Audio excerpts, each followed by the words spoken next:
people with group insurance. Okay, people with group insurance. So again, when I'm talking to them about life insurance on the kitchen table, I'm asking them, well, who does your life insurance? They say, well, I have it through work. I say, well, that's great, but who does your life insurance? They say, well, I just told you I have it through work. So you don't have any private insurance at all? And I ask them with a little bit of question, and I let them react to me. And I want to see where they are emotionally in that. I say, well, is it all right if I give you a couple of minute education on group insurance? And what we always recommend, and what most experts recommend, is whatever you can get for free from work, take. Free is good. Get as much as possible. Okay, but whatever your family would need, you want to make sure that you own privately. Okay, and I'm going to explain to you why that is. Is that okay if I share that with you for a couple of minutes? Great. Okay, so Bob and Susan, really the first reason why we want to have life insurance outside of work is the trend. Okay, every headline you read, every news story you see today, does it show employees jumping for joy outside of their corporate offices and the news anchor saying, employees ecstatic, benefits getting better and better, employees paying less but getting more, everybody's toasting champagne glasses outside of the work? Is that what it shows? They say, no, of course not. Of course not. It doesn't show that, right? It's the exact opposite. Employees shouldering more and more of the cost of their own benefits. Employee benefits going away. Employees going contract so they don't have to be given health benefits and different benefits.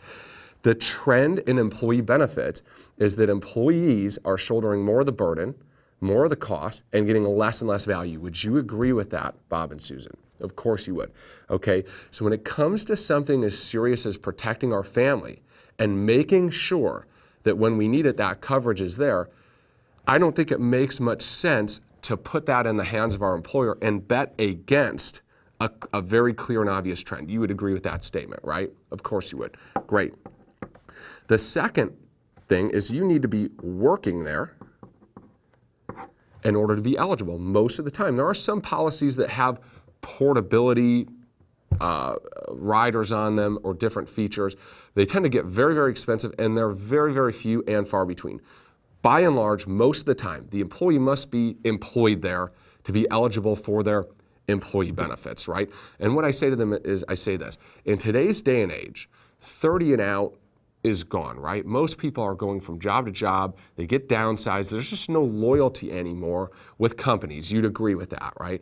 So, what are the odds of you staying at your job forever, never getting a better offer, never starting your own business, never retiring, and just one day dropping dead, right? I mean, it's potential, but it's a small potential. And if the policy's enforced, your employer's chosen to keep it, and that happens, I have no doubt in my mind that you would be paid. The problem is there's a lot of reasons you wouldn't be paid, like you left the job, you went somewhere else that didn't have it, et cetera. So when it comes to something as important as protecting your family's financial future, we don't want to have that tied to our continuous performance at a job we may not like, may not be able to do, or we get a better offer. You'd agree that it would make sense for you to have control of that rather than tying it to your employment status, right? Of course you would. Great. The third issue is generally you've got to be on active payroll. So not only do you need to be working there, okay, but you need to be actively employed, okay? In a lot of cases, if you cannot be on a long-term disability or other things, these benefits shut down. So a lot of people don't understand is, something happens, they get very hurt, they end up in the hospital, they're taking extended amounts of time off work, maybe they're sick, and inadvertently, no cause of their own, they switch from an active payroll status to a disability status, and many times that coverage goes away with their active payroll status. They didn't know, they thought they were all set. When it comes time to pay that claim can be denied a lot of times because they're not on an active payroll. So again, what are the odds of us working at the same place forever, never getting a better offer, never going contract, never retiring, and not getting sick or hurt prior to passing away? Again, so now we're really whittling down the use of this, which is generally why it's free, right? You've heard the saying, you get what you pay for. Okay, so free is great, take as much as you can. But we want to make sure that we have control. We don't want to be having our family sitting in a hospital potentially someday, looking at a time frame and saying, if they go this much longer, we're not going to have an insurance benefit, right? We want to make sure that your family has everything they need to make sure that you have what you need to get better and to fight through it, and not be looking at time frames on a work insurance policy. You would agree with that, right? Of course you would. The fourth benefit is a living benefit, okay? And on our product, there's a living benefit that allows you to take 40% up to $250,000 out while you are alive. If, God forbid, you were diagnosed with a terminal illness, you had 6 months or less left to live, there's some other factors there that you need to look at, policy size and other things, okay?